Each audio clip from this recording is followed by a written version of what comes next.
Listo. Ahora sí, entonces. Escribamos por aquí. Ujú.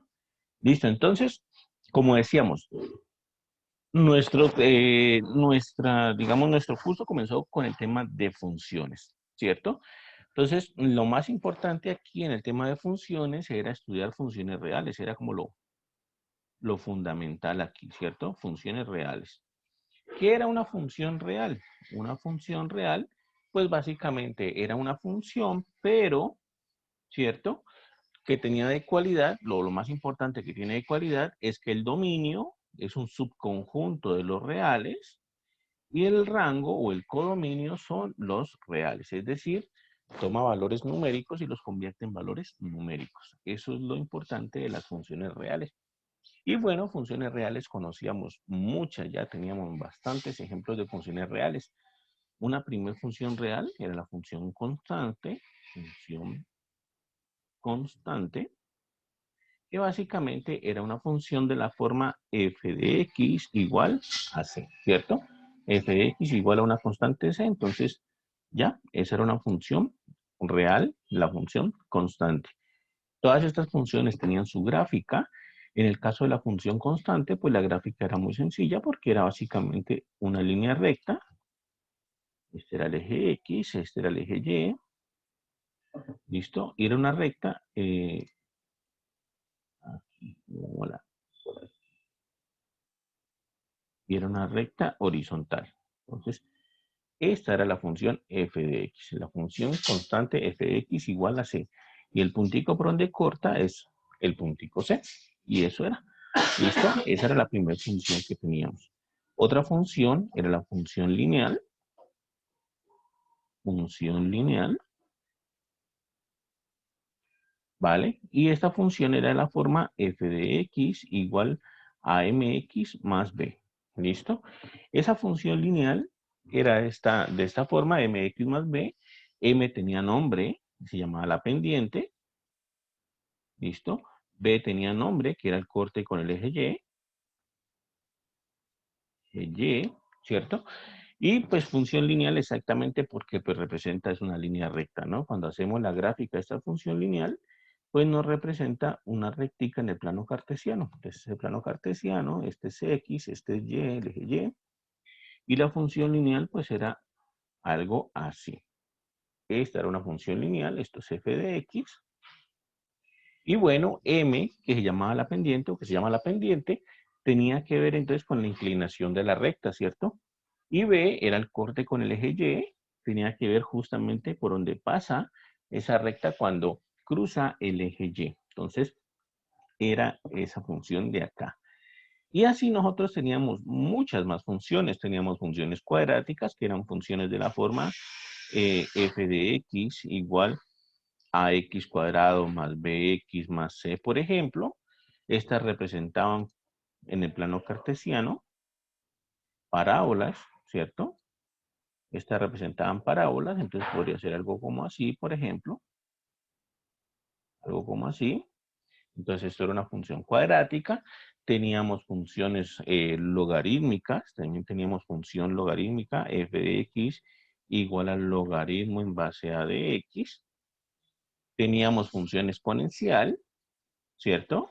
Eh, f de x igual a la x. Y habíamos dicho que en su momento dijimos que la función logarítmica y la función exponencial pues están bastante relacionadas, ¿no? Habíamos hecho gráficas de estas funciones y habíamos dicho, por ejemplo, que una de las propiedades que cumplían la función logarítmica y la función exponencial es que eran funciones inversas. ¿Qué quiere decir eso? Pues que si yo componía un logaritmo en base a, que si yo componía con la exponencial en base a de x, pues es como que entre comillas se cancelara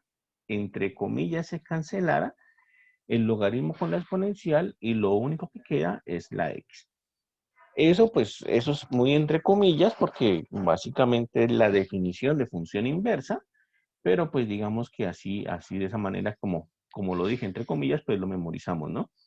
También lo mismo si hacemos una exponencial a elevado a la logaritmo en base a de x, lo mismo, la exponencial se cancela entre comillas con ese logaritmo y pues básicamente nos queda es solamente la x. Entonces, digamos que tenían esa característica, esas dos funciones. Gráficas de la función exponencial, gráficas de la función logaritmo también la habíamos hecho. Incluso nosotros las graficábamos en su momento en Desmos.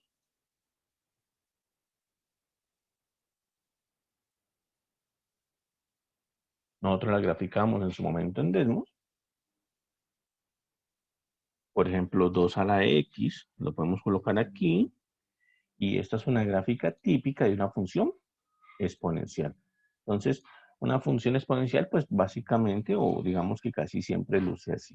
Una función, una gráfica típica de una función exponencial. Mientras que la de un logaritmo, vamos a ver si me entiende así, es una gráfica más o menos así, como esta azul que hicimos acá. Entonces, esas serían como las gráficas de las exponenciales y las logarítmicas.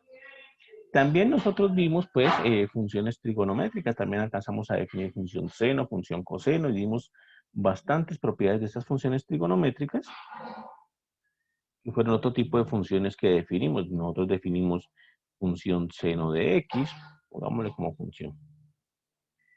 Nosotros vimos f de x igual a seno de x, f de x igual a coseno de x, f de x igual a tangente de x, ¿cierto? Nosotros vimos también cosecante de x, f de x igual a cosecante de x, f de x igual a secante de x, y f de x igual a cotangente de x. Fueron las funciones trigonométricas que vimos y de cada una sacamos propiedades y sacamos gráficas. Bueno, no voy a entrar mucho en detalle en esto, porque pues eso fue lo que hicimos al principio del curso. Más vale creo que lo un poco más importante que volver a estudiar todas las funciones es, bueno, es ver límites, porque ahí es donde realmente vamos a utilizar, digamos que las propiedades que tiene cada función, ¿vale? Muchachos, ¿preguntas, dudas hasta ahí? ¿Alguna inquietud?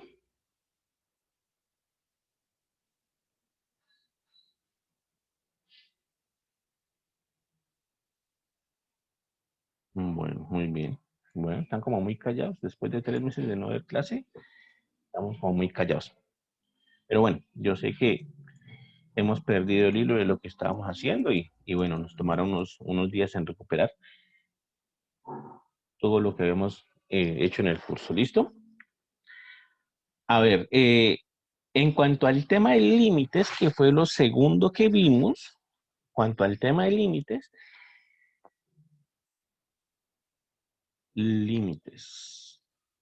quiero comentarles lo siguiente. Ahí hicimos, o bueno, nos tomamos mucho tiempo en el tema de límites porque es un tema muy difícil, es un tema bastante complicado. ¿Listo? ¿Qué fue lo que hicimos? Lo que hicimos primero fue dar una idea intuitiva de lo que se trataba este tema de límites. Y la idea intuitiva es que nosotros teníamos una función, por ejemplo, en un plano cartesiano, ¿vale? Una función cualquiera. Por ejemplo, por aquí voy a colocar algo así, no sé, cualquier función. ¿Listo? Y nosotros teníamos un puntico en el dominio o un puntico por aquí en el eje X que incluso ni siquiera tenía que estar en el dominio. Es un puntico en el eje X hacia donde nosotros queríamos acercarnos, ¿vale? En el tema de límites, a nosotros nos interesaba acercarnos a ese puntico A que está en el eje X. Repito, ese puntico A ni siquiera tenía que estar en el dominio de la función, ni siquiera tenía que estar en el dominio de la función, pero nosotros queríamos acercarnos a ese puntico A, bueno, y queríamos ver qué pasaba con la función cuando nosotros nos queríamos acercar a ese valorcito A. ¿Listo? Y entonces resulta que caímos en cuenta de que para acercarnos a ese valorcito A, nosotros teníamos dos direcciones. Podíamos acercarnos por la izquierda, es decir, en este lado de acá, que significa acercarse al valor A por valores menores que A eso le decíamos acercarse a A por la izquierda, y lo denotábamos como así, ¿no? Límite cuando X tiende a A por izquierda, con ese signito menos de ahí, para indicar que era por valores menores que A, y por la derecha, que era en esta dirección de acá. Son las únicas dos maneras que tenemos para acercarnos a ese valorcito A. A esta de acá, le decíamos que nos acercamos a A, pero por la derecha. Y lo simbolizábamos así, ¿no? Límite cuando X tiende a A y le colocábamos como un más a la derecha, ¿cierto? Como ese más ahí, para indicar que nos acercamos por valores mayores que A. Entonces, esa era la convención que teníamos en ese momento. Y lo que nos interesaba a nosotros era estudiar qué pasaba cuando nos acercamos al valorcito A. Y lo denotábamos así, límite cuando X tiende a A de f de X. Esto lo utilizamos para denotar el acercarnos al valorcito A, ¿cierto? Tanto por derecha como por izquierda. Ahí estamos diciendo que nos vamos hacia A, pero en las dos direcciones. ¿Listo?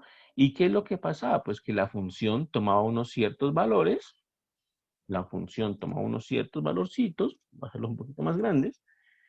Bueno, la función tomaba unos ciertos valorcitos que estaban por acá arriba, y hacia donde se fueran acercando esos valorcitos era el valor del límite. En este caso, digamos que esa función o que esos valorcitos se van acercando a este punto rojo más grandecito que hice, y ese punto rojo pues tiene un valor numérico aquí, ¿cierto? Pongámosle L, por ejemplo.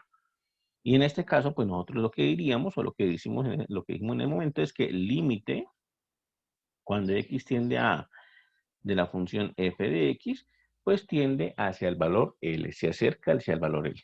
Para significar entonces que cuando nosotros nos acercamos en el eje X, nos acercamos al valor A, tanto por izquierda como por derecha, pues los valores de la función se acercan hacia un valor L particular.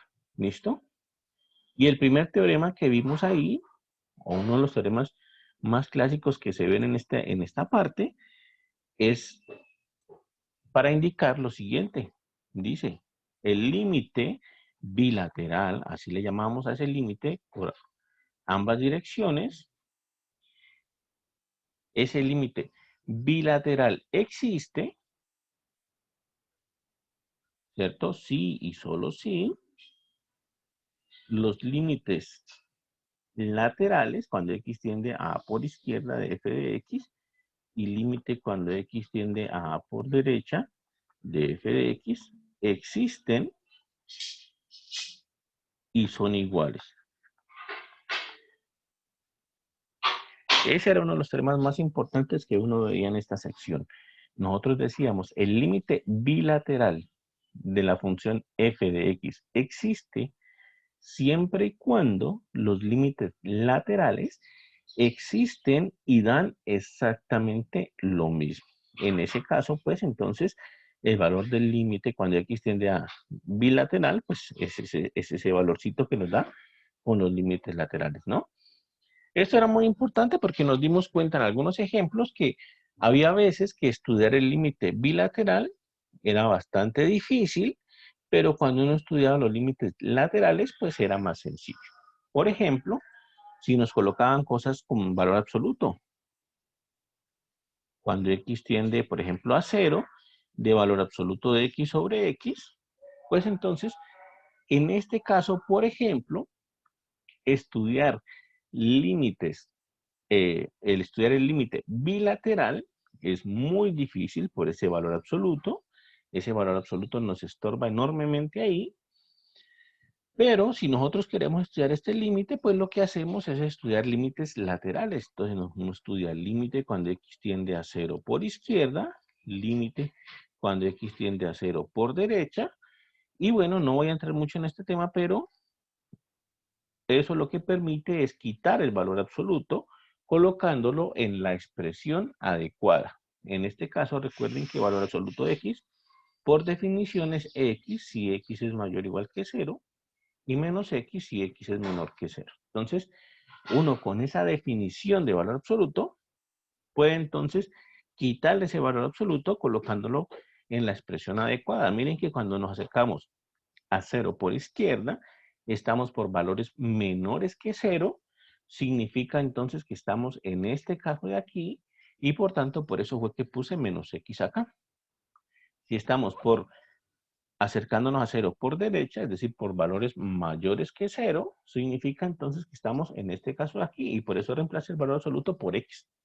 Eso fue básicamente lo que hice. Y eso nos permite calcular ese límite, porque entonces en el primero se nos cancela x y nos queda menos 1, simplemente, mientras que en el segundo se nos cancela x y nos queda simplemente es 1, ¿vale? Entonces, en este caso, digamos que límites laterales existieron, pero dieron números distintos. Significa entonces que en este caso particular, el límite bilateral no existe. ¿Listo? No existe. El límite bilateral no existe porque los laterales existían, pero dieron distinto. El teorema que vimos decía que los laterales tenían que existir, pero dar igual para que el límite bilateral existiera. ¿Vale? ¿Preguntas, muchachos, ahí? ¿Dudas hasta ahí?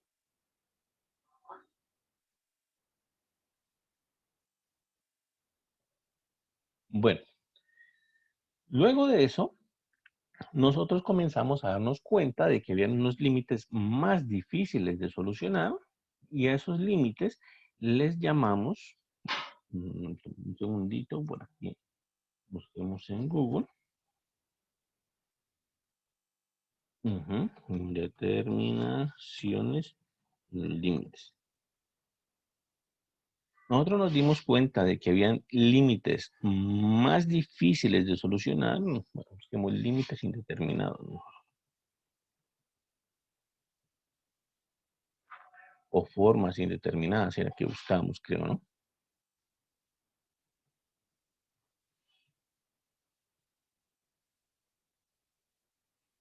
Aquí está, ahora sí ya. Entonces nosotros nos dimos cuenta de que había unos límites que eran más difíciles de trabajar. ¿Listo? ¿Por qué? Porque esos límites contenían unas ciertas formas que nosotros llamamos indeterminadas. ¿Qué es lo que pasaba? Que cuando el límite tenía una forma indeterminada, pues no se sabía el resultado. Si el límite no era una forma indeterminada, entonces el resultado de ese límite simplemente era entonces reemplazar, sustituir el valor hacia donde queríamos ir en la función y listo, no había ningún problema. Pero en una forma indeterminada, cualquier cosa podía pasar. Entonces ese día, o esas veces en clase, nosotros veíamos aquí en Wikipedia incluso cuántas formas indeterminadas había. Entonces dijimos que hay forma indeterminada 0 sobre 0, infinito sobre infinito, 0 por infinito, 1 a la infinito, 0 a la 0, infinito a la 0, y más infinito menos infinito. Eran las formas indeterminadas que teníamos. ¿Listo? Yo les comentaba en esa oportunidad que la forma o las formas más importantes son la forma 0 sobre 0 y la forma infinito sobre infinito. Son las formas más importantes que hay. ¿Por qué? Porque todas las otras formas, la 0 por infinito, la 1 infinito, la 0 a la 0, la infinito a la 0 y la infinito a la menos infinito, todas las otras formas podemos llevarlas mediante un cambio, mediante proceso algebraico, un cambio algebraico, las podíamos llevar o bien a la forma 0 sobre 0 o bien a la forma infinito sobre infinito, a cualquiera de estas dos. Incluso les comentaba que aquí en Wikipedia está la tablita, aquí está de hecho, no la han quitado, está la tablita de cambios que había que hacer. Y miren que efectivamente las primeras dos formas que ellos ponen son la 0 sobre 0, el infinito sobre infinito, y ellos ponen cuál es el cambio que hay que hacer, cuál es la transformación que hay que hacer para llevar las otras formas incluso a las formas correspondientes. Entonces miren, por ejemplo, la forma 0 por infinito dice que para llevarla A la forma 0/0, pues yo tengo que expresarlo de una cierta forma. Tengo que expresarlo de una cierta forma y bueno, ya queda 0/0. La forma 1 a la infinito, entonces yo tengo que expresarlo de una cierta forma y bueno, ahí vuelve y queda otra vez de la forma 0/0. ¿Listo? Entonces, esas formas indeterminadas, pues básicamente, si uno se defiende bien con la forma 0/0 o la forma infinito sobre infinito, pues se va a defender bien con todas. ¿Listo? Además, también veíamos en ese tiempo que nosotros teníamos unos límites que llamábamos límites básicos. Son límites que íbamos demostrando poco a poco, pero los íbamos tomando como dados. ¿Listo? Por ejemplo, el límite cuando x tiende a 0 de seno de x sobre x. Ese límite era un límite básico que nos daba 1, ¿vale? Entonces, decíamos que en el momento no había, digamos, tanta teoría que habíamos hecho, no habíamos hecho tanta teoría como para demostrar este límite, como para poderlo establecer bien. Seguramente en el transcurso de estas 2 semanas vamos a tener tema para poder demostrar que este límite efectivamente da 1, pero nosotros lo hicimos fue utilizando la graficadora, ¿no? Hicimos hasta una tabulación de puntos, si no estoy mal. Si yo pongo aquí seno de x sobre x, efectivamente, miren que cuando me acerco a 0, el valor de la función se acerca a 1. ¿Listo? Entonces, incluso como les digo, nosotros hicimos una tabulación de punticos para ver que efectivamente ese límite nos da 1. O sea que ese era un límite básico. Otro límite básico era el de coseno. Límite cuando x tiende a 0 de 1 menos coseno de x sobre x. Esto nos da, de hecho, 0. ¿Listo? Era otro límite básico que teníamos ahí. Repito, estos límites nosotros los adoptábamos como límites dados, los adoptábamos como verdaderos y nos ayudaban a resolver límites más difíciles. Entonces, otro límite básico que teníamos era, por ejemplo, con la exponencial, cuando x tiende a 0 de e a la x menos 1 sobre x, por ejemplo. Este límite básico nos da, ¿qué? 1 también. ¿Listo? Entonces, ese era otro límite básico. También hay que caer en cuenta de que todos estos límites básicos que hemos puesto aquí y todos los que vimos en ese tiempo, todos los que he puesto aquí y todos los que vimos en ese tiempo, son formas indeterminadas. Es decir, todos son de la forma, en este caso, 0/0, ¿no? 0/0, forma 0/0. Todos son de la forma 0/0. Son formas indeterminadas. ¿Listo? Eso también había que notarlo ahí. Entonces, bueno, nosotros teníamos efectivamente una lista de límites básicos, que eran límites indeterminados, y teníamos entonces con esos límites básicos que resolver unos límites más complicados. Y ahí fue donde nos demoramos bastante, porque nosotros íbamos viendo ejemplos de límites, y bueno, ahí vamos resolviendo entonces estas cositas, ¿no? De aquí este libro de Thomas, de hecho salieron varios ejercicios. Vamos a buscar por aquí. Miren, por ejemplo, aquí hay aquí hay ejemplos de límites. Vamos a ver por acá. Nosotros resolvimos varios de este libro, de hecho. Ujú. Por aquí. Listo. Miren que por aquí, por ejemplo, hay varios límites indeterminados. ¿Listo? Y de hecho nosotros resolvimos varios de este libro. Y la idea siempre, o la idea en la mayoría de los casos, era tomar ese límite indeterminado, era tomar ese límite e ir haciéndole proceso algebraico de tal manera que lo fuésemos llevando a una forma conocida, es decir, lo fuésemos llevando a uno de los límites básicos. ¿Listo? Por ejemplo, aquí tomar cualquiera, pues, no sé, voy a tomar cualquiera de aquí. Por por ejemplo, este de aquí, no sé. Por ejemplo, este de aquí. Voy a tomar este límite de aquí, por ejemplo.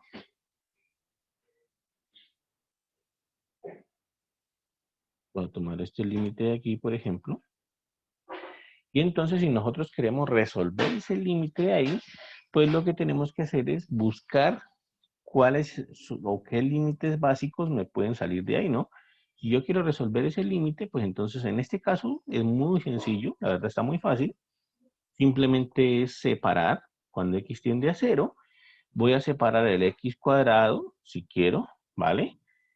Voy a separarlo en menos x y voy a separar el seno de x.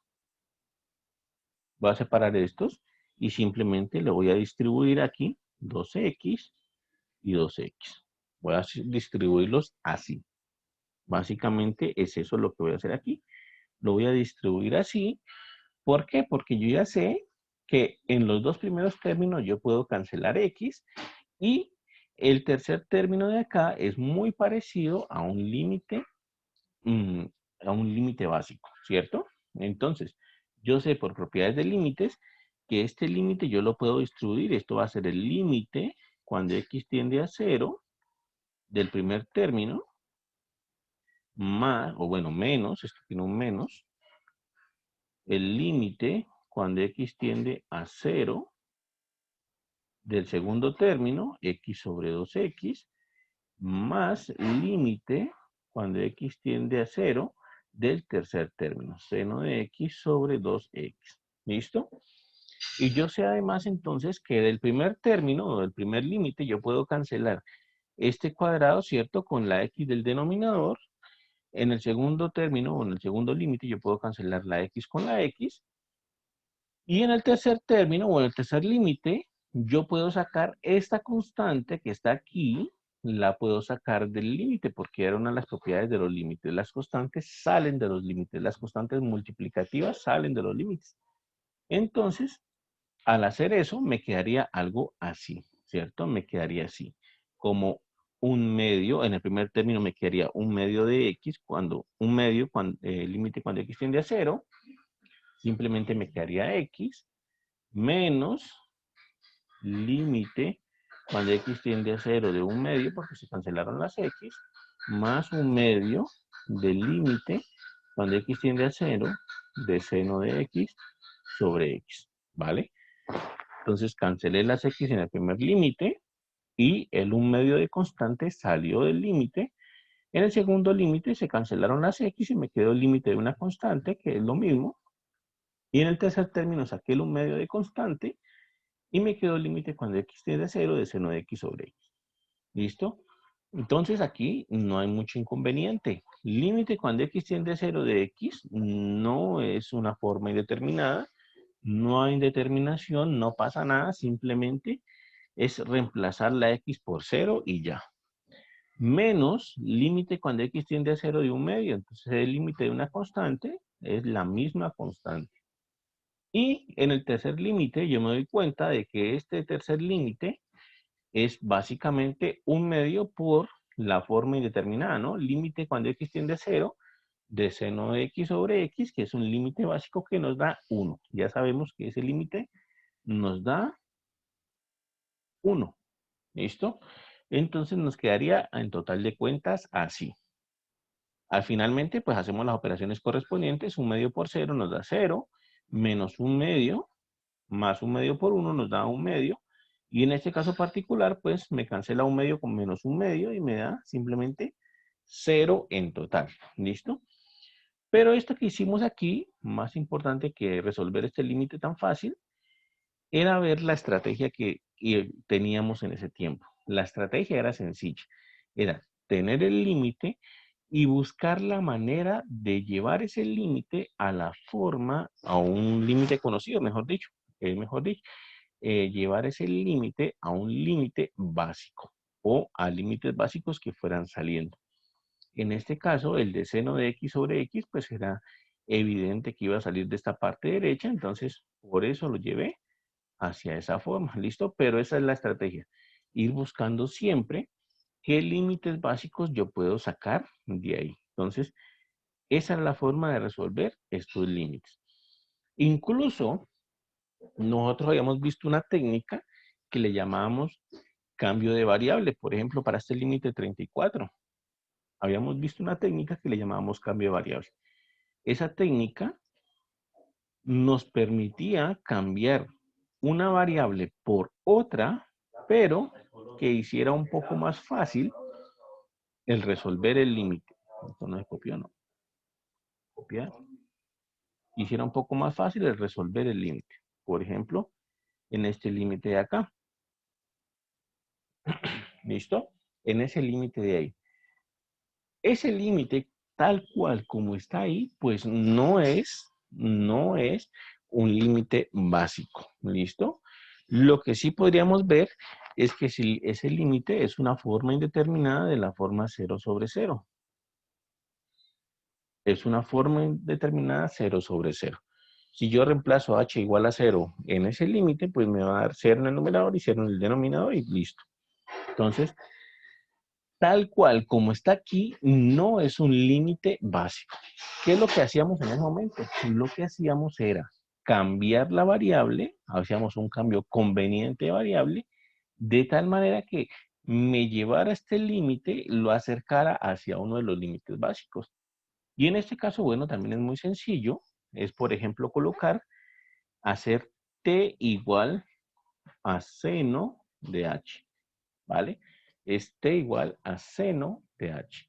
Si yo hago t igual a seno de h, entonces yo hago el análisis de lo que pasa con t, porque yo sé que h está tendiendo a 0, entonces ahora debo cambiar la variable, entonces debo hacer el análisis de lo que pasa con t. Entonces, como h tiende a 0, ¿cierto? Como h se acerca a 0, seno de h, ¿hacia dónde se acerca?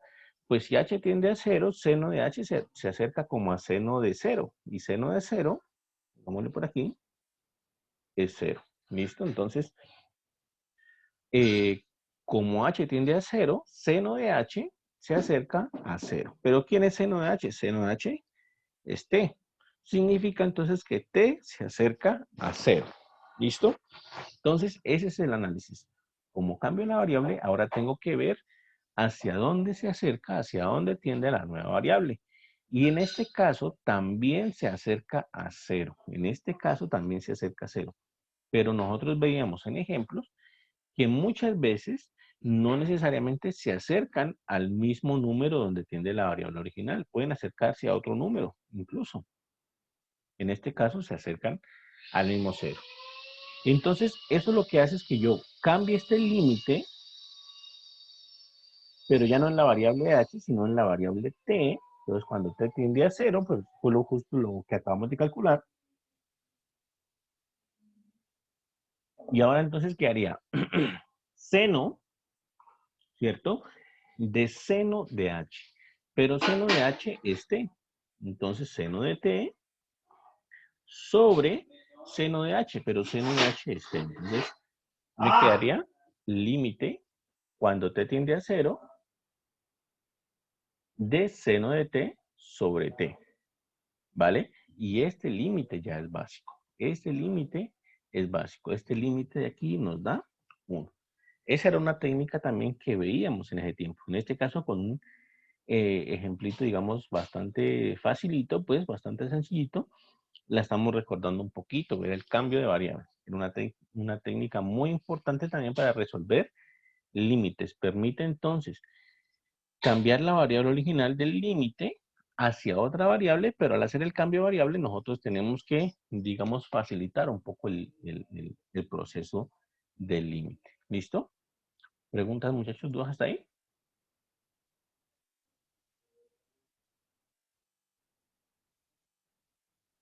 ¿No? ¿No hay problema? Bueno, entonces, No, profe, no hay. listo, muy bien. Y esa era la técnica con casi todos los límites que teníamos. Esa era la técnica, ¿listo? Nosotros vamos buscando siempre los límites básicos y, bueno, ahí ya vamos viendo qué límites van saliendo. Un ejemplo que nosotros hicimos en su momento, tal vez valga la pena volverlo a hacer porque porque ilustra bien esta parte de buscar los límites básicos, nosotros hicimos el de seno en su momento, ¿no? Vamos a hacer el de coseno. Entonces, por ejemplo, era calcular el límite cuando h tiende a 0 de coseno de h menos, bueno, coseno de x más h, pongámosle, menos coseno, ¿cierto? De x sobre h. Nosotros en su momento hicimos la de seno, pero bueno, hagamos el de coseno. ¿Listo? Entonces, ese límite de ahí es un límite indeterminado. Un límite indeterminado de la forma 0 sobre 0.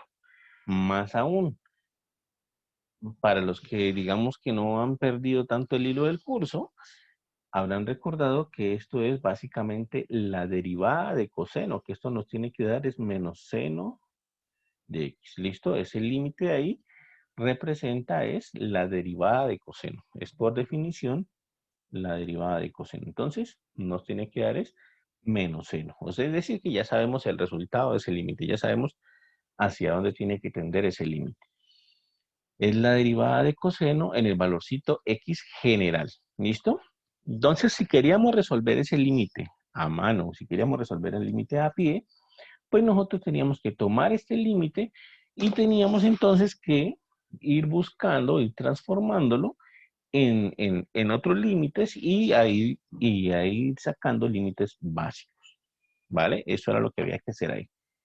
¿Qué es lo que teníamos que hacer? Bueno, primero recordar alguna propiedad para coseno de x más h. Esa suma de ángulos ahí, ese coseno de x más h, pues nos estorba. Está estorbando y bueno, tenemos que ubicar alguna propiedad que sirviera para eso. Y de hecho, pues la hay, ¿cierto? Nosotros sabemos que coseno de alfa más beta es coseno de alfa, coseno de beta, ¿cierto? Menos seno de alfa, seno de beta. ¿Listo? Nosotros sabemos que coseno de alfa más beta es coseno de alfa, coseno de beta, menos seno de alfa, seno de beta. ¿Listo? Entonces, aplicamos esa propiedad aquí y nos quedaría entonces así. Voy a escribir entonces límite cuando h tiende a 0 de esto de aquí. Entonces sería, sustituyendo esa propiedad aquí, sería entonces coseno, ¿cierto? Del primero, coseno del primero que es coseno de x, coseno del segundo que es coseno de h, menos seno del primero que es seno de x, seno del segundo que es seno de h, menos lo que me falta a mí que es coseno de x, coseno de x. Y todo esto sobre h, ¿listo? Y bueno, tendríamos entonces que resolver ese límite. ¿Qué ganamos? Ganamos quitar esa suma de ángulos. Ya no tenemos coseno de x más h. Ahora todos los ángulos son sencillos. Coseno de x, coseno de h, seno de x, seno de h. Ganamos entonces quitar esa suma de ángulos que nos estorba. ¿Y qué perdimos? Bueno, pues que salieron más términos, salió multiplicaciones y esas cosas. ¿Listo? ¿Qué tenemos que hacer ahora? Bueno, básicamente pues ir buscando los límites básicos. Y yo sé, por ejemplo, que si tomo el primer término, si yo tomo este primer término, por ejemplo, si yo tomo este primer término y lo asocio con el tercer término, ahí puedo sacar algo. ¿Por qué? Porque esos dos términos tienen el coseno de x acá y coseno de x acá. Entonces, como tienen coseno de x, yo sé que puedo factorizar un coseno de x ahí. Entonces, eso es lo que voy a hacer. Voy a asociar primer término y tercer término. Entonces, quedaría así. Límite cuando h tiende a 0 de coseno de x, coseno de h, menos coseno de x. Pasé ese término más adelante. ¿Listo? ¿Qué sigue? Menos seno de x, seno de h. Incluso de una vez puedo separar, puedo distribuir, sería la palabra correcta, ese h que está en el denominador, acá y acá. Puedo distribuir ese h del denominador en esas dos partes. ¿Listo? ¿Por qué lo distribuí? Porque yo ya vi que en el segundo término, en este término de acá o en este límite de acá, yo ya tengo que casi el límite básico, tengo seno de h sobre h. Ahí ya tengo un límite básico, seno de h sobre h. Entonces, ahí estoy bien. Y de acá, bueno, no he visto todavía cuál es el límite básico que tengo, pero tengo un coseno de x por aquí, tengo un coseno de x por acá y yo sé que los puedo factorizar. Entonces, factorizo coseno de x, coseno de x va a ser factor de ¿quién? Va a ser factor de coseno de h menos 1 sobre h menos, voy a separar el límite de una vez, seno de x, seno de h sobre h, que era el límite básico. ¿Listo? Y aquí, ahora lo siguiente es darme cuenta de que el límite depende de h. Eso me está diciendo que el límite depende de h. Significa que todo aquello que no tenga h es una constante para el límite. En particular, este coseno de x de por acá y en particular este seno de x de por acá. Ese coseno de x y ese seno de x no pareciera que fuesen constantes, pues tienen una x, no pareciera que fuesen constantes, pero para el límite sí lo son, porque al límite le importa es lo que pase con h, no le importa lo que pase con x. Entonces, ese coseno de x y ese seno de x para el límite sí son constantes, lo que significa que el límite los puede sacar. El límite los puede sacar. Y entonces esto me quedaría algo así. Coseno.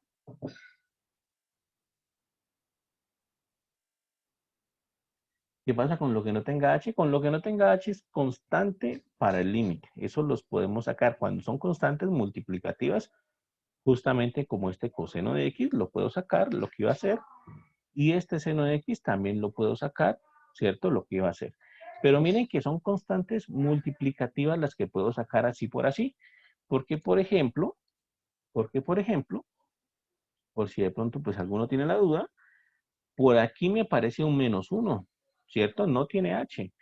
¿Es una constante para el límite? Sí, es una constante para el límite, pero no la puedo sacar porque no es una constante multiplicativa. Es una constante que está restando ahí, es una constante aditiva, de hecho. Entonces, no la puedo sacar hasta acá. Entonces, esa la tengo que dejar ahí a pesar de que no tenga h. ¿Es una constante para el límite? Sí, pero es una constante aditiva y no puedo sacarla. Las constantes multiplicativas, como en este momento es coseno y seno de x, esas las puedo sacar. Entonces quedaría así. Coseno de x sale del límite por límite cuando h tiende a 0 de coseno de h menos 1 sobre h menos sale seno límite cuando h tiende a 0 de seno de h sobre h. Y listo, yo ya tengo dos límites básicos aquí. Yo ya sé que el límite cuando h tiende a 0 de seno de h sobre h, esto de aquí tiende a 1 por ser límite básico. Y este límite de acá, de hecho, también es un límite básico. Límite cuando h tiende a 0 de coseno de h menos 1 sobre h tiende a 0. Es muy parecido al que escribimos acá, ¿no? Es muy parecido al que pusimos acá. Es muy parecido a este, ¿cierto? Creo que lo único que está ahí en desorden es el coseno y el 1, pero no importa. De hecho, este límite que pusimos ahí es válido tanto en ese sentido como en el otro también. Lo voy a poner por aquí por si de pronto. Límite cuando x tiende a 0 de coseno de x menos 1 sobre x. Esto también tiende a 0. Entonces, ese límite es válido en los dos sentidos. Tanto así como así. Entonces, que haría que este límite de acá nos da 0, este límite de acá nos da 1. Por tanto, entonces, la primera parte de este límite se muere. Coseno de x por 0 me da 0, pero la segunda parte queda viva, que es simplemente menos seno de x por 1, que me da menos seno de x. Y ahí quedó entonces. Miren que efectivamente, ese límite dio lo que pues sabíamos que iba a dar, que es la derivada de coseno, ¿no? Nosotros ya sabíamos que este límite representaba la derivada de coseno y que, bueno, ese límite tenía que darnos menos seno de x, que fue justamente lo que dio acá. Entonces, repito, más importante que todavía, pues más importante que en este momento saber que solo la derivada de coseno, es de nuevo entender la estrategia que estamos utilizando para resolver estos límites con formas indeterminadas. La estrategia, de nuevo, es tomar la expresión que nos dan, convertirla algebraicamente, y cuando me refiero algebraicamente es buscar propiedades, buscar identidades trigonométricas, buscar propiedades de la exponencial, bueno, buscar propiedades de todo tipo, de tal manera que nos vaya convirtiendo ese límite o que nos vaya, pues, digamos, mostrando qué límites básicos intervienen ahí. Cuando nosotros ubiquemos los límites básicos, pues entonces sabremos cuál es el resultado total del límite. Y por supuesto que lo difícil es poder ubicar cuáles son los límites básicos que intervienen, ¿no? Esa es la dificultad del ejercicio. Aquí, pues nosotros nos salió un poquito, digamos, entre comillas, sencillo. De hecho, porque ya habíamos hecho un ejercicio de estos, habíamos hecho un ejercicio de estos, pero con seno, en algún momento, pues hace tiempo ya. Pero bueno, la estrategia es la misma y mientras uno sepa más o menos cuál es la estrategia, pues no va a tener mayor problema. ¿Listo? Pero en algunos casos sí puede resultar bastante difícil ubicar cuáles son los límites básicos que intervienen. Sobre todo, resulta complicado cuando uno está trabajando con formas de este estilo, con la forma 1 al infinito, con la forma 0 a la 0, infinito al infinito, infinito a la 0. Cuando uno está trabajando con esas formas en ese estilo, formas no usuales, no forma 0 sobre 0, infinito sobre infinito, sino esas otras formas, pues bueno, ahí puede resultar un poquito más difícil, ¿listo? Esta situación, un poquito más difícil esta situación. Entonces, por ejemplo, un límite difícil o un límite que no se ve tan claramente. Entonces, por ejemplo, si a uno le dijeran, calcule el límite cuando x tiende a 0 de x elevado a la x. Miren que este límite de aquí no es tan sencillo y tiene una forma sencilla, o sea, una manera de escribir bastante sencilla. Límite cuando x tiende a 0 de x a la x.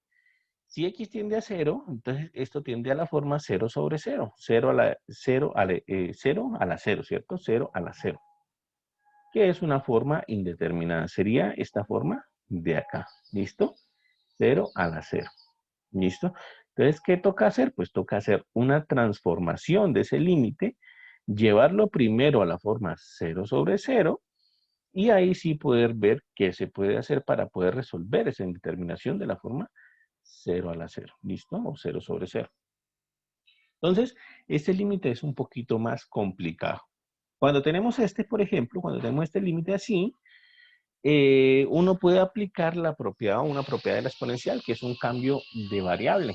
Nosotros sabemos que para la exponencial nosotros tenemos un cambio de variable. Nosotros sabemos que a la b, cambio de variable, es e exponencial b logaritmo o ln de a.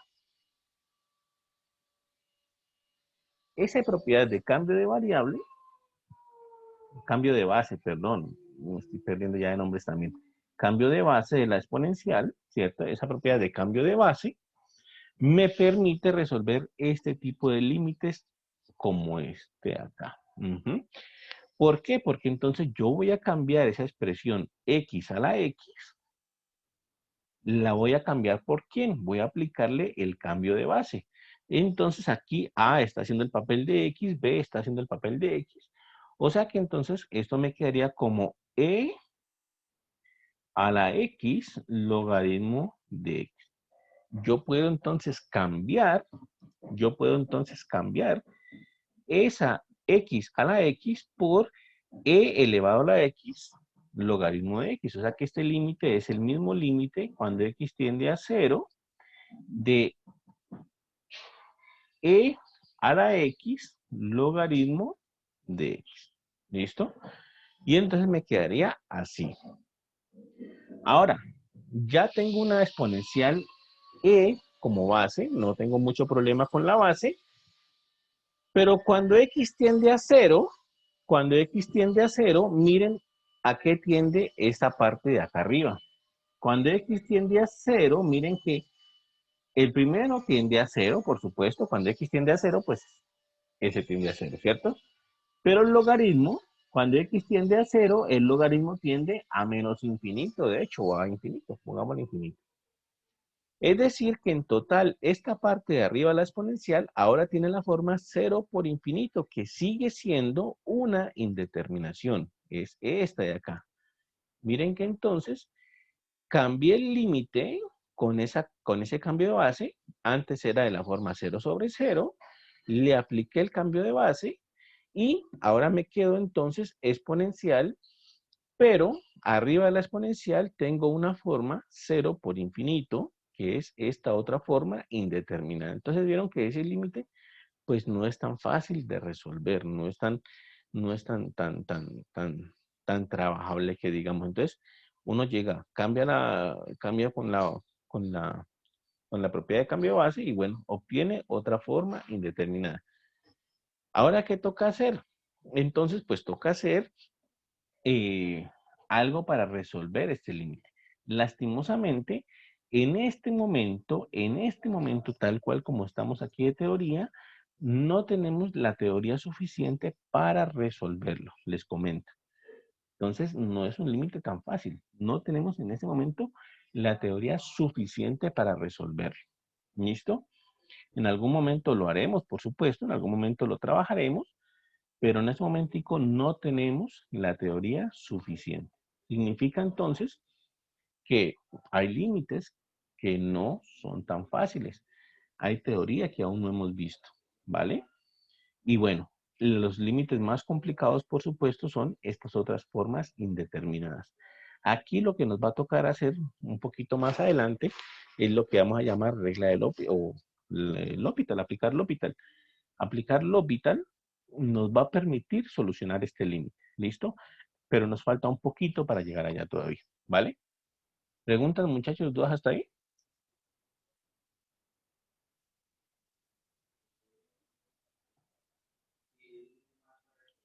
Vale, entonces de nuevo, nosotros veíamos este tema de límites, por supuesto que trabajamos bastante en él, pero todavía nos falta resolver cosas, ¿listo? Todavía nos falta resolver cosas.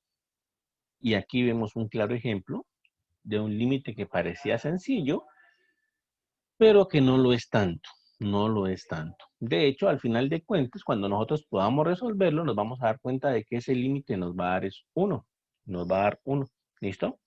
Nos va a dar 1. Entonces, no es tan sencillo resolver un límite de otra forma indeterminada. Y entonces, bueno, ahí está ahí está la situación, ¿no? Toca practicar bastante con estos límites así, ¿listo? Pero pues por supuesto que en algún momento tenemos que ver la teoría suficiente para poder desarrollar ese tipo de límites. Otra cosa que vimos nosotros fueron límites al infinito. Cuando nosotros hablábamos de límites al infinito, nosotros decíamos que significaban era que X crecía infinitamente, que X crecía de manera indeterminada. Entonces nosotros lo colocamos así, por ejemplo, cuando X tiende a más infinito, por ejemplo, lo colocamos así, df de X, y decíamos que esto nos daba L. Sí, nosotros decíamos que cuando X comenzaba a crecer, a ser muy grande, los valores de la función se acercaban hacia el valor o hacia el número L. ¿Listo? Nosotros también veíamos límites cuando X tiende a menos infinito, ¿vale? ¿Qué significa? Pues básicamente lo mismo, ¿no? Cuando X comienza a ser muy grande, pero números negativos, entonces los valores de la función se acercan también al valorcito L. ¿Listo? Y nosotros habíamos visto como truquitos para poder resolver este tipo de límites. Entonces, por ejemplo, si nosotros teníamos límite cuando X tiende a más infinito y nosotros colocábamos, por ejemplo, yo qué sé, por ejemplo, 3x cuadrado más 2x menos 5 sobre 5x a la 3 más 3x a la 2 menos 7, por ejemplo, algo así. Y nosotros queremos calcular el límite cuando x tiende a más infinito de esa función o de esa expresión. Entonces, ¿cuál era el truquito que teníamos? El truquito que teníamos consistía en ubicar la potencia más grande que aparece de X, ¿cierto? Ese era el truquito. En este caso, La potencia más grande que aparece de x, tanto en el numerador como en el denominador, es x a la 3. Y el truquito consistía en dividir tanto numerador como denominador por esa misma potencia, por esa misma x con esa potencia. Entonces, quedaba algo así. Esto era igual, digámoslo, al límite cuando x tiende, a ver, cuando x tiende a más infinito, ¿vale? ¿De quién? Entonces dividíamos tanto numerador sobre x a la 3, x a la 3, x a la 3. Tanto numerador como denominador. 5x a la 3 sobre x a la 3 más 3x a la 2 sobre x a la 3 menos 7 sobre x a la 3. Dividíamos todo por la misma potencia de x, que era la potencia más grande de x. Tocaba ubicarla, ¿cierto? Tocaba ubicar esa potencia más grande. Y bueno, ¿ahora qué hacíamos? Simplemente cancelábamos todo lo que era posible cancelar ahí. Cancelábamos todo lo que era posible cancelar. En este caso particular, del primer término del numerador, yo tengo 3x en el, bueno, tengo un x al cubo en el denominador y tengo un x cuadrado en el numerador, ¿cierto? Entonces, en el primer término, yo puedo cancelar el x cuadrado con 2 de los del denominador y me queda sobrando todavía 1. ¿Listo? En el segundo término, yo puedo cancelar la x del numerador con una de los del denominador y me quedan todavía 2. Y del tercer término no puedo cancelar x, entonces me queda ahí. ¿Listo? En el denominador yo puedo cancelar x a la 3 en el numerador con x a la 3 en el denominador, o sea que lo único que queda vivo ahí es el 5. Del segundo término del denominador yo puedo cancelar entonces x a la 2, ¿cierto? Con 2 de los x que están acá abajo me sobra todavía una x ahí. ¿Listo? Y en el tercer término no puedo cancelar nada. Entonces, palabras más, palabras menos. Entonces, después de haber hecho esa cuenta, ¿qué es lo que me queda? Me queda límite cuando x tiende a más infinito y me quedó 3 y me sobró una x en el denominador. Entonces, 3 sobre x. Acá me sobraron 2x, ¿no? Más 2 sobre x cuadrado. En el siguiente no hice nada, que sobraron las x a la 3, sobre, acá se me cancelaron las x a la 3, me quedó un 5 nomás, aquí me canceló un x a la 2, y me sobró una x aquí, entonces más 3 sobre x, menos 7 sobre x a la 3. ¿Listo? Y ese era el truquito ahí que teníamos. ¿Por qué? Porque ahora lo que utilizamos fue un teorema que vimos. Lo que utilizamos era el hecho, o este límite básico, podemos tomarlo como un límite básico, límite cuando x tiende a más infinito o a menos infinito incluso, de una constante cualquiera sobre una x, cualquier potencia, pongámosle r, con r mayor que 0, es decir, el límite cuando x tiende a más infinito de una constante sobre x elevado a una potencia r con r positivo, esto me va a dar 0. Ese de aquí es de hecho un teorema o una propiedad que uno debe aprenderse cuando estamos hablando de límites al infinito. Entonces, límite cuando x tiende a más infinito de una constante dividido x elevado a la r con r positivo, entonces este límite me da 0. Por ejemplo, en el primer caso, la constante sería el 3 y la r sería 1 en este primer término de aquí, ¿no? La constante sería 3 y r sería 1. O sea que eso de ahí nos da 0. Aquí en este caso la constante sería 2 y el r sería 2 también, de hecho. Aquí en este de acá la constante sería menos 5, ¿vale? Y el r sería 3, entonces también nos va a dar 0. Aquí no tenemos el límite de esa forma, solamente está el 5, que es una constante y ya. Entonces eso nos va a dar 5. Aquí lo mismo, en este término, del segundo término del denominador, la constante C, de la que estamos hablando allá, sería 3, y el R sería un 1, de hecho, la potencia de la X es un 1, y aquí lo mismo, ¿no? La constante sería un menos 7, y la potencia de X es 3, o sea, es decir, R es igual a 3. O sea que la mayoría de estos términos se encajan sobre ese teorema. Quiere decir esto es que cuando X tiende a infinito, este primer término se va para 0, este segundo término se va para 0, este tercer término del numerador se va para 0, este se va para 0, este se va para 0, y este de aquí queda vivo. Ese de ahí se mantiene intacto porque es una constante simplemente. Significa entonces que esto de aquí en total se fue para 0 más 0 más 0 sobre 5 más 0 más 0. En total, pues es 0 sobre 5, que en total es 0. ¿Listo? Y esa es la situación. Ese límite se fue para 0. Pero entonces, esa era la estrategia que manejamos. Esa era la estrategia que manejamos. Dividíamos por la mayor potencia, tanto en el numerador como en el denominador, cancelábamos lo que tuviésemos que cancelar y bueno, ya con esa cancelación podíamos tener una mejor idea de, de Profe, cuánto. Dime.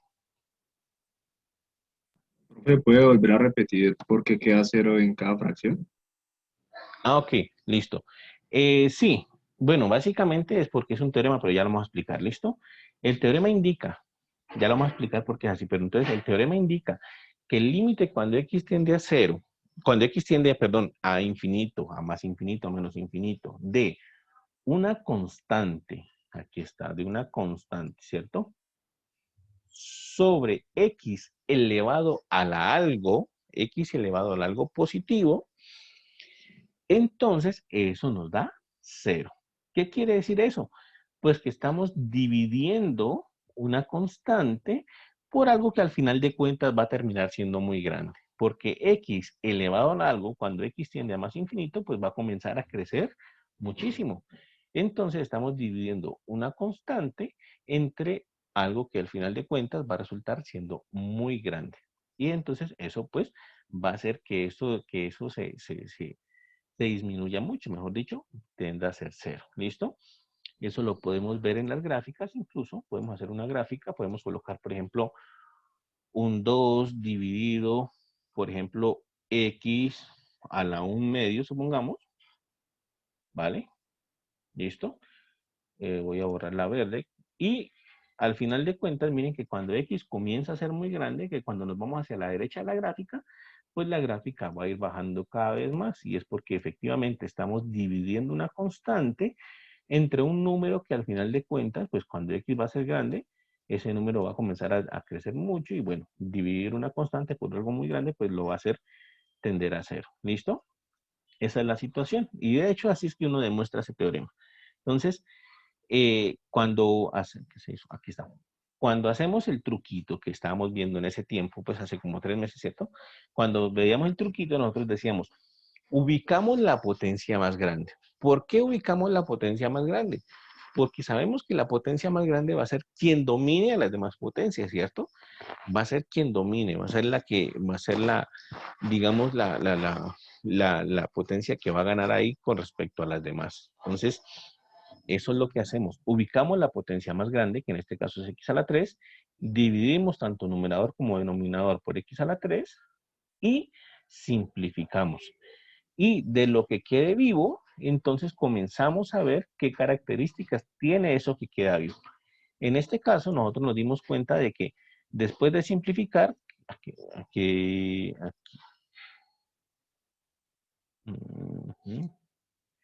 nosotros nos dimos cuenta que después de simplificar, por ejemplo aquí, quedó vivo un 3 sobre x, quedó vivo un 2 sobre x a la 2 y menos 5 sobre x a la 3. Y todos estos términos se encajan en el teorema. Es una constante dividido por un x elevado a algo. Que como les decía, al final de cuentas, cuando x crezca, pues eso se va a volver muy chiquitico. Es decir, esto va a tender a ser a 0, esto se va a también acercar a 0 y esto también se va a acercar a 0. Todos esos términos van a acercarse a cero por ser de esa característica, ¿no? Una constante dividido por x elevado a la algo. De tal manera entonces que todos números van a tender a cero. El único que va a quedar vivo en este caso es el 5, porque cuando hicimos la cancelación, se canceló x a la 3 con x a la 3 y quedó vivo el 5. Ese 5 se va a mantener, pero al final de cuentas no va a afectar nada el límite. ¿Por qué? Porque como en el numerador me dio 0, entonces al final de cuentas me va a quedar como 0 sobre 5, y 0 sobre 5 pues es 0. 0 dividido entre 5 pues me da otra vez 0. Entonces no afectó nada ese límite. De hecho, en ese tiempo nosotros veíamos que habían truquitos también cuando uno quería calcular un límite de estos. En este caso, yo ya sabía que ese límite iba a dar 0. Yo ya sabía, desde que lo puse, sabía que iba a ser límite iba a dar 0. ¿Por qué? Porque, porque puse en el denominador, porque puse en el denominador el polinomio de mayor grado. Miren que este tenía grado 3, mientras que este tiene grado 2. ¿Listo? Como puse en el denominador el polinomio de mayor grado, yo ya sabía que ese denominador iba a ganar. Y como iba a ganar, iba a dominar al numerador y por tanto todo eso sigue ahí para cero. Si pongo grados iguales tanto numerador como denominador, esa fracción va a estar equilibrada y el límite me va a dar algo distinto de cero. Entonces veamos, hagamos un ejemplito rápido de eso. Por ejemplo, límite cuando x tiende a más infinito de, yo qué sé, pongamos 3x a la 4 menos 7x a la 2 más 3, por ejemplo. Y aquí pongamos un 7x a la 4 más 3x a la 3 más, puedo colocarle, por ejemplo, si quieren 1.000.000 aquí, no va a afectar en absolutamente nada. ¿Listo? Esa fracción de ahí está equilibrada. El numerador tiene grado 4, el denominador tiene grado 4, ¿listo? Y entonces, esa fracción de ahí, el límite me va a dar algo distinto de 0, que fue lo que nos dijo ratito. ¿Cuánto me va a dar? De hecho, yo ya sé cuánto me va a dar. Esto me va a dar 3 séptimos. ¿Por qué sé que me va a dar 3 séptimos? Porque son los coeficientes que están acompañando a las potencias dominantes. Yo ya sé que eso me va a dar 3 séptimos porque son los coeficientes que están acompañando a las potencias dominantes. Entonces, si yo hago todo el proceso, ahorita lo voy a hacer, pero si yo hago todo el proceso, al final de cuentas voy a llegar a 3 séptimos. ¿Listo? Las otras potencias, las potencias más bajitas, miren que de hecho no afectan nada el límite. Por eso les digo, puedo colocar aquí 1.000.000, puedo colocar 100 millones, no va a afectar nada el límite.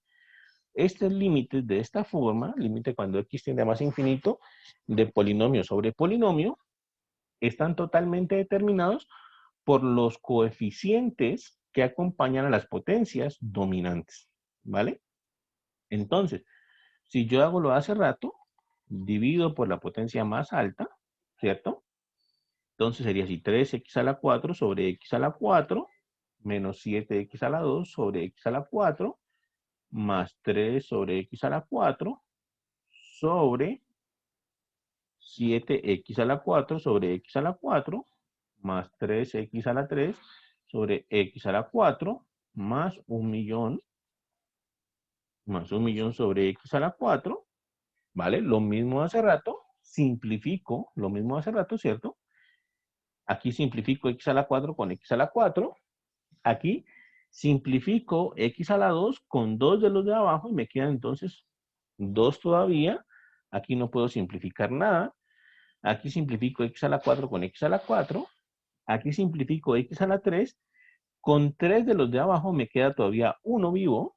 Y aquí no puedo simplificar nada. Entonces, al final de cuentas me va a quedar límite cuando x tiende a más infinito de 3, ¿cierto? Aquí se canceló x a la 4, solamente quedó vivo el 3, menos 7 sobre x a la 2, más 3 sobre x a la 4,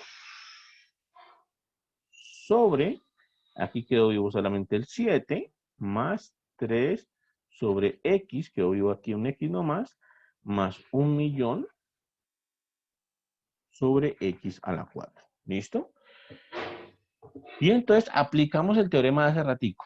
Aplicamos el teorema. Este de aquí no tiene X, este de aquí no tiene X, son constantes para el límite, quedan vivos los dos, queda lo mismo. Esos quedan intactos, pero aquí tenemos menos 7 sobre X a la 2. Cuando X crece mucho, es una constante dividido algo que crece mucho, entonces esto se acerca a 0. Aquí tenemos 3 dividido X a la 4, lo mismo, es una constante dividido un número que crece muchísimo, entonces se acerca a 0. Por el teorema que veíamos, este también se acerca a 0 y este también se acerca a 0. Al final de cuentas, ¿qué nos dio? Nos dio 3 menos 0 más 0 sobre 3 más 0 más 0.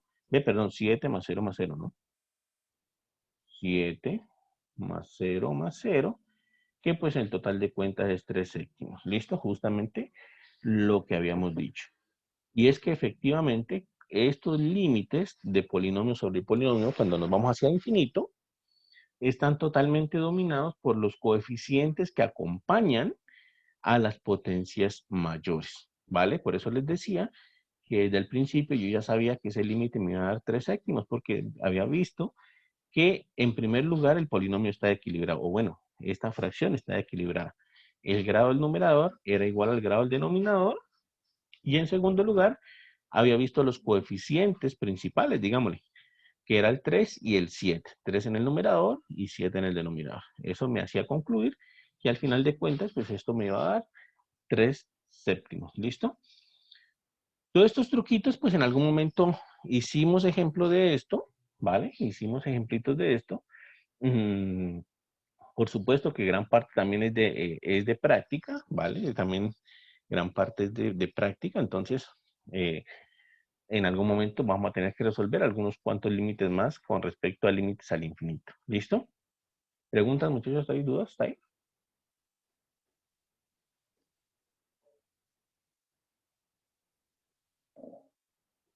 Bueno, y finalmente para terminar hoy, entonces, la próxima clase pues recordaríamos lo derivado, ¿no? Lo que estábamos comenzando a ver. Entonces, para terminar hoy, otra de las cosas que vimos fue continuidad.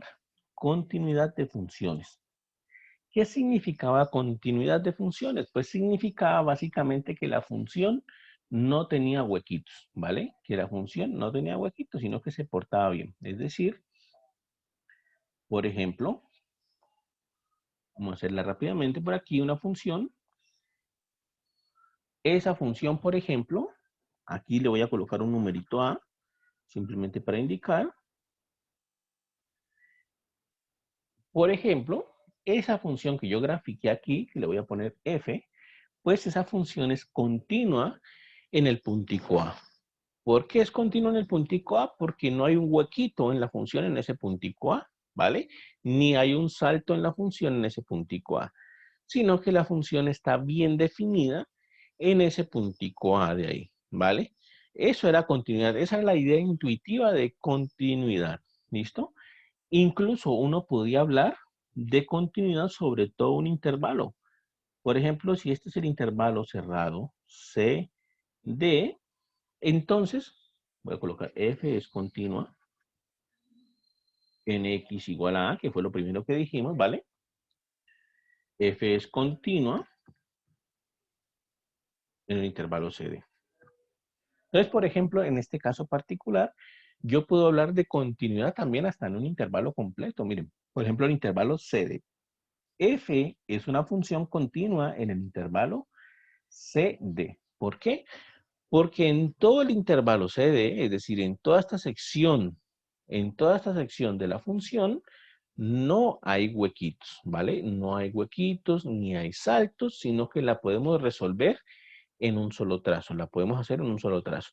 Eso era la idea intuitiva de continuidad. Nosotros podemos decir, es continua en un puntico nomás, por ejemplo, decir, es continua en el puntico A, si ahí no hay huequitos, si no hay saltos. O podemos colocar todavía todo un intervalo. Es continua en el intervalo CD si la función es continua en cada puntico de ese intervalo completo.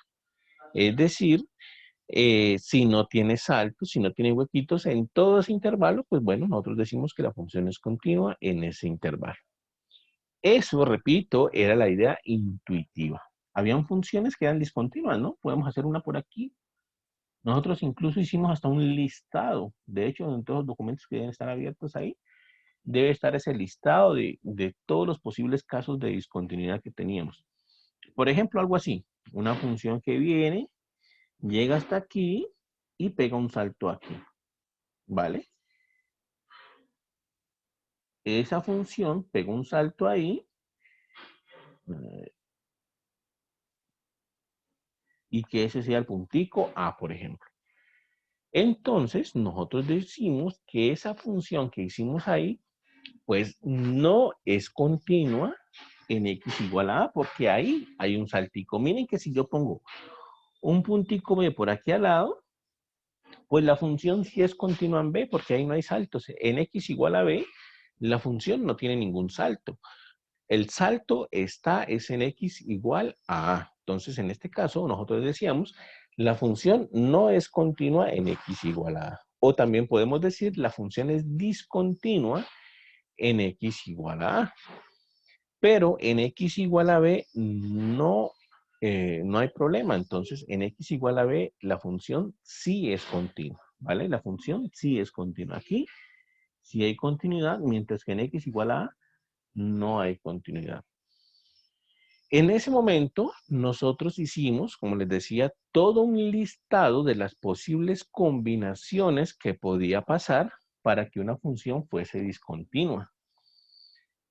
Esta es una de esas opciones, ¿no? Esta es una de esas opciones. En x igual a la función es discontinua y en ese momento nosotros dijimos que tenía una discontinuidad de salto. ¿Por qué una discontinuidad de salto? Porque es justamente lo que está pasando aquí. La función está dando un saltico ahí. Podría ocurrir también, por ejemplo, una discontinuidad así. Podría ocurrir, por ejemplo, que no hubiese un salto, pero que solamente hubiese un huequito ahí. Así como en este caso. Aquí la función es discontinua en x igual a A. ¿Por qué? Porque hay un huequito ahí. No está definida la función en x igual a A. Entonces, no hay continuidad de la función, ¿vale? Pero habíamos dicho también que esta discontinuidad, de hecho, se llamaba removible porque así hubiese un huequito, yo lo pudiese arreglar. ¿Cómo pudiese arreglar? Pues no, simplemente asignándole el valor que le toca, ¿cierto? Mejor dicho, colocando el valor exacto ahí para que ese huequito de ahí, pues no quede, sino que la función quede, digamos, lisa y por tanto quede continua. Entonces, esa discontinuidad, así yo la pudiese, yo la puedo arreglar. Por eso se llama una discontinuidad removible. La de salto no es removible, ¿no? No hay manera de que yo cuadre la función para que queden estos dos pegados, estas dos secciones pegadas. Yo puedo mover un puntico de la función, pero no puedo mover toda una sección de la función. Entonces, no hay manera de arreglar una discontinuidad de salto. Y una discontinuidad removible, pues sí, la puedo cuadrar fácilmente. ¿Listo? Esa de ahí sí la puedo cuadrar fácilmente. Y otro caso, pues más extremo que vimos era cuando se disparaba hacia el infinito, ¿no? Por ejemplo, algo así, ¿no? Por ejemplo, algo así. Si comenzaba a ir hacia infinito la función. Y esa también era una discontinuidad no removible. No hay manera de arreglar la función para que quede continua. ¿Listo? Era el otro tipo de discontinuidad que habíamos visto. Nosotros, como les digo, en su momento hicimos una listica. Obviamente, pues el trabajo también de ustedes ahora, pues es ir repasando todos estos conceptos, ir repasando todo esto que hemos visto. Y pues por supuesto que en algún momento nosotros hicimos la lista y bueno, también están los videos de las clases que hicimos en su momento, listo, con toda esta parte de acá. Incluso si yo buscase por aquí, pues debería estar esa clase por acá en algún momento, ¿vale? Pero bueno, entonces esa es la situación, ¿vale? Esa es la situación. Y bueno, eso fue, digamos, lo último que vimos en cuanto a límites. Ahora bien, aquí en continuidad me olvidé mencionarles. Eso que hemos dado aquí hasta el momento es la idea intuitiva de continuidad, no es la idea matemática. La continuidad tenía una definición matemática propia, ¿vale? Nosotros decíamos que una función es continua, nosotros decíamos que f es continua en x igual a a, ¿cierto? En el puntico a, si sucede ¿qué? Si sucede esto, nosotros lo hemos resumido así. De f de x es igual a f de a, ¿vale? Nosotros habíamos definido la continuidad en un puntico a así. Esa era la definición matemática por medio de límites. Y habíamos dicho que incluso esta definición que parecía sencilla, o esta línea acá que parecía sencilla, pues al menos tenía tres cosas ahí que nos estaba diciendo que no eran tan claras cuando uno veía la línea así, tal cual la escribí yo ahí. Lo primero que me está diciendo es que por acá está, yo puedo evaluar la función en el valorcito a, ¿vale? Eso es lo primero que me está diciendo, f de a existe. Me está diciendo que yo puedo evaluar la función en el valorcito a. O mejor dicho, en otras palabras, que a pertenece al dominio de la función. Eso es lo primero que me está diciendo. O sea que cuando yo voy a ver continuidad en un valorcito a, pues yo primero tengo que ver si ese a pertenece al dominio de la función. Lo segundo que me está diciendo es que el límite cuando x tiende a de la función existe. Eso es lo segundo que me está diciendo. Ese límite existe. O sea que en otras palabras, los límites laterales existen y son iguales. Bueno, todo lo que hemos dicho hasta ahora del límite, ¿vale? Y lo tercero que me está diciendo es que, por supuesto, pues, el límite y la función evaluada son iguales, ¿cierto? Lo tercero que me está diciendo es justamente esa línea. La voy a colocar acá otra vez, exactamente.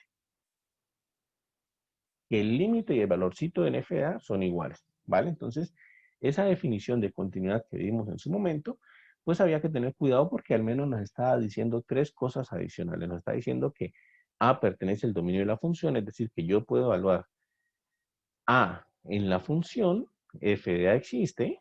Lo otro que me está diciendo es que cuando yo hago el límite, cuando x tiende a A, ese límite de la función debe existir también. Y bueno, en últimas, pues que nos deben dar iguales las dos cosas, ¿cierto? Entonces, esa fue, digamos, la idea matemática, ahora sí, de lo que significa que la función sea continua en un valorcito A. ¿Listo? ¿Preguntas, muchachos? ¿Dudas hasta ahí?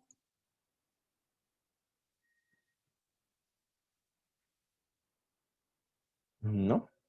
Bueno, entonces, hemos dado como una especie de recuento, llamémosle, de algunas cosas que hemos visto hasta ahora. ¿Listo? La próxima vez que nos veamos, que será el miércoles, ¿cierto? El miércoles, haremos entonces un recuento acerca de lo que alcanzamos a ver de derivadas, que era como la definición nomás, algunos ejemplitos, y pues lo que estábamos hablando en ese momento acerca de las derivadas, pues entonces para poder ahí sí continuar tema, ¿vale? La próxima semana, entonces, cuadraríamos también las nuevas fechas de los parciales. Cuadraríamos las nuevas fechas de los parciales. Y, y ya, no hay, no hay mayor inconveniente. Pues esperemos entonces que ahora sí podamos culminar y que este reingreso pues al semestre, usted vuelta al semestre, pues no sea tan traumática, sino que podamos hacerla bien. ¿Listo? Por ahora, pues no nos vamos a preocupar por quizzes, al menos esta semana no nos preocupemos por quizzes. Ya la próxima semana miraremos o la semana siguiente miraremos. Primero preocupémonos por quedar al día. Entonces, por supuesto que mi recomendación es que tomen ese libro de Thomas, que era el que estábamos estudiando, ¿cierto? Está acá. Tomen ese libro de Thomas y bueno, comiencen a repasar al menos los capítulos, aquí están, creo que sean el 1 y el 2. Vamos a ver, aquí está. Al menos capítulo 1 y capítulo 2 y bueno, estábamos entrando a capítulo 3. ¿Listo? Entonces, capítulo 1 y capítulo 2, pues hay que comenzarlos a leer. Nosotros el recuento que hicimos hasta ahorita, pues les puede ayudar a recordar todo esto de capítulo 1 y capítulo 2. Y ya pues capítulo 3 estaríamos hablando a partir del miércoles, que sin embargo, pues ya hemos hablado un poquito de ese capítulo 3, ¿vale? ¿Dudas, muchachos? ¿Algo que decir?